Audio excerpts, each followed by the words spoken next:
families there aren't getting ripped off, Can't be the same price. and why it's essential in avoiding unnecessary expenses. The customer just going, oh, well, no, she'll be right, we'll just go for this cheapest price. As they always say, the poor man pays twice. Without getting another quote, it can be a bit difficult.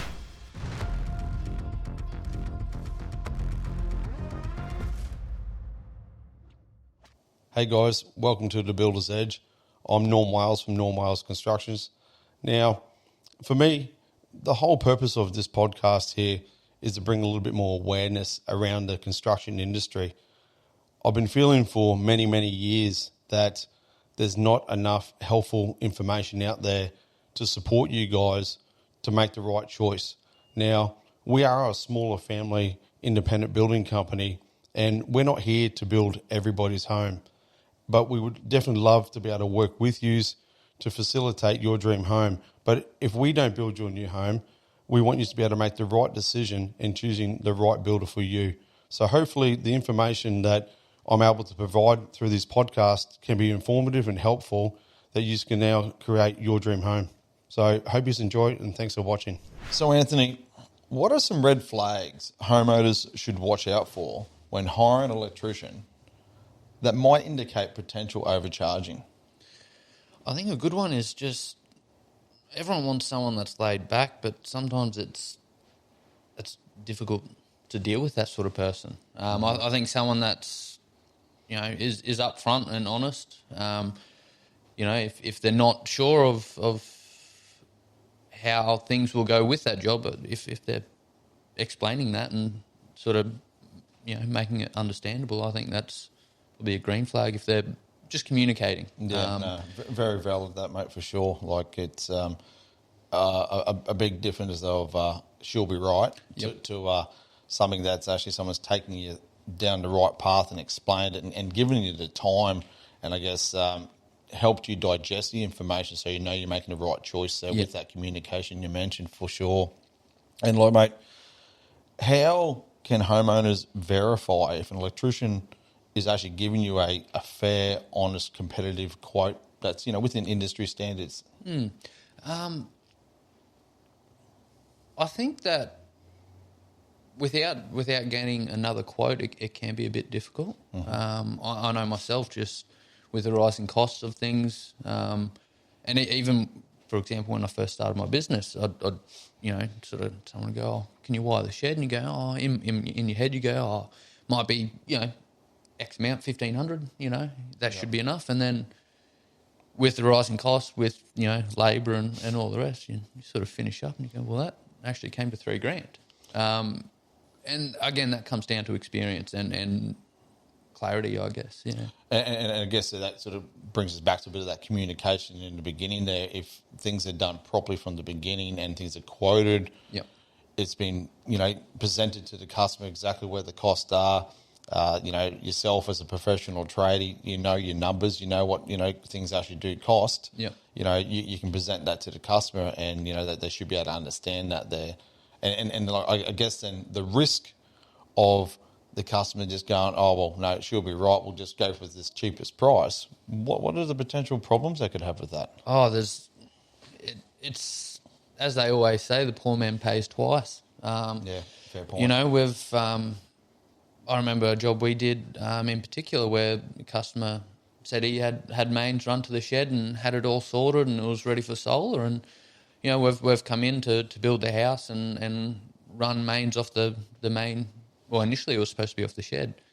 We had a look and the mains were nowhere near right. We had to dig up his whole backyard. I think it ended up being about 90 metres of cabling. And, it was... The worst thing was that we had to do it twice, and the customer had to pay twice. And that's always the disappointing part, isn't it? Like, no one wants to be paying for things they don't have to be doing. But I guess once again, it's that communication and the lack of the communication that I guess that homeowner, thought he was getting the right thing done, but unfortunately got led down the wrong path. Yeah. No, it's definitely a shame to see that happen. And mate, like I guess for yourself there, like, what are some of the hidden fees and unexpected costs, that the homeowner can encounter, and how can they be avoided? With new homes, it can be a little bit difficult with extras. Again, I think planning would save a lot of it. Just getting a bit more of an idea of what's needed, for example, a pool. What appliances are you looking to run for the pool? For example, a heater, pool pumps, and things like that. Where a simple PowerPoint may just not be enough. Yeah, look, that's a fair point there. Look, I guess when it comes down to wanting people to understand what they're getting and to avoid having those additional costs and that associated with that there, the planning is the big part of that there, and understanding how they're going to use that space and what's required. Yeah. So can you explain how an itemised quote benefits a homeowner and why it's essential in avoiding unnecessary expenses? I think it just sets a nice clear-cut sort of understanding. For electrical, a lot of things are quoted per point. Yeah. And I think that's probably just the easiest, simplest way to quote a house. And, if you want an extra PowerPoint, it's X amount. The other things that sort of come about from that is just changes. Obviously, if they want a PowerPoint added in at fit-off stage, it's more than doable, but it's just not. It can't be the same price. And I guess it's just an understanding of the timing of when things need to go in to make it more efficient there. Yep.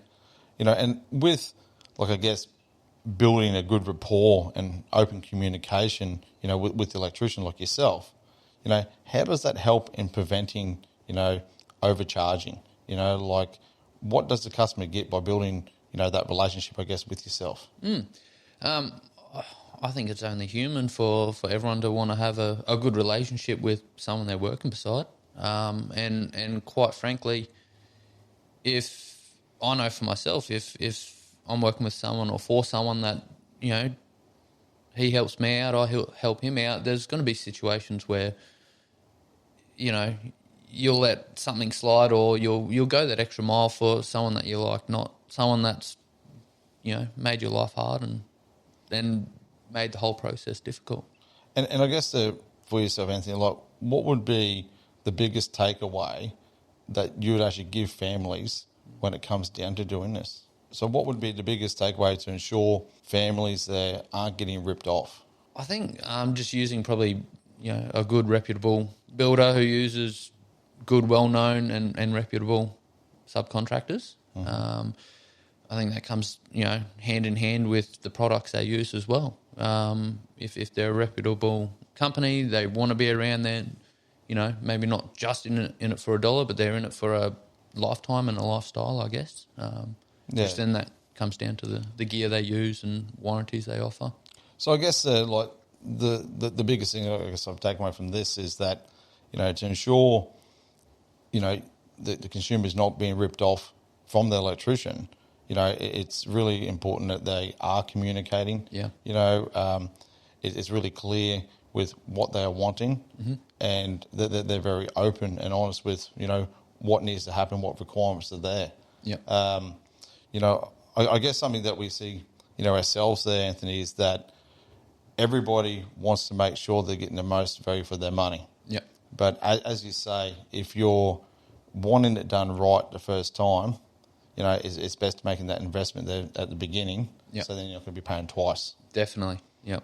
Yeah. And if it's, well, I guess to put it bluntly, is if it's easier for us, then it's generally cheaper for the customer.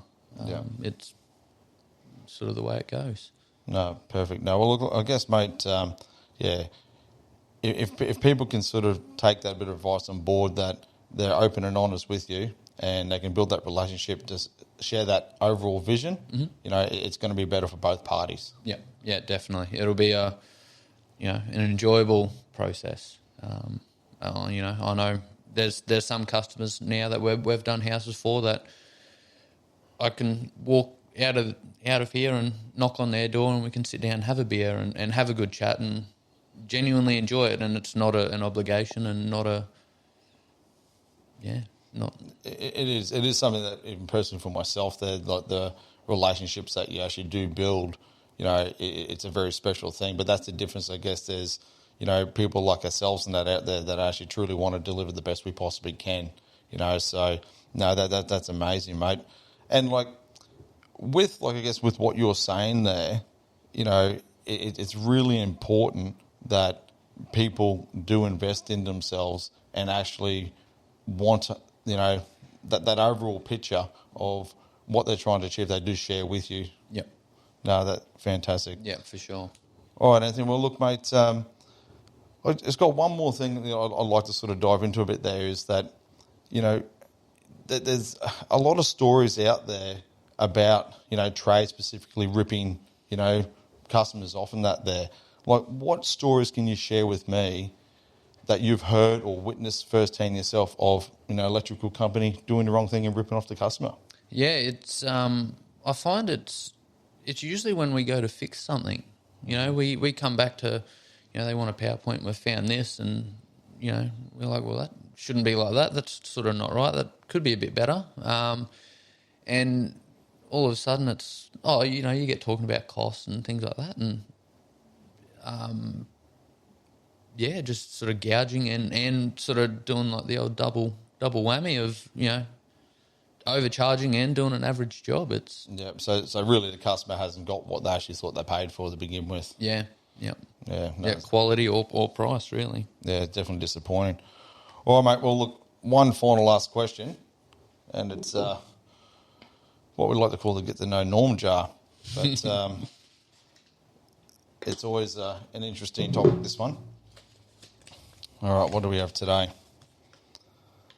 Okay, Anthony. So, if you could trade places with someone for a day, who would it be, and what would you do? I'd probably wouldn't mind trading places with, say, Neil Armstrong or something to jump up on the moon there and just have a look. I don't think there's too many people out there that have done that, and Mate, just for a day. I like that. I actually wouldn't have thought of that myself. I thought you might have said something like Donald Trump. He'd live an interesting lifestyle, wouldn't he? Bit of golf and drama. Yeah, there'd be a bit of drama there for sure. No, mate, Neil Armstrong, I think that's a winner. I like that one. So, no, mate, thank you for your wisdom and everything you've shared today. It's been very helpful, and hopefully everyone watching has enjoyed with what we've covered, and really appreciate people getting on board the Builder's Edge. So thanks for coming again. Thank you for having us, and it's good to get it out there and get people talking and understanding what we're trying to do, and that we're not just here for a buck, we're here for a job. It is, mate. Yeah, it's about being here for long term, isn't it? You know, and we can only help so many people, but hopefully there's other great people out there like us, and I know there are. They get on board and do the right thing as we are. Yep. Wonderful. Thanks, Anthony. Thank you.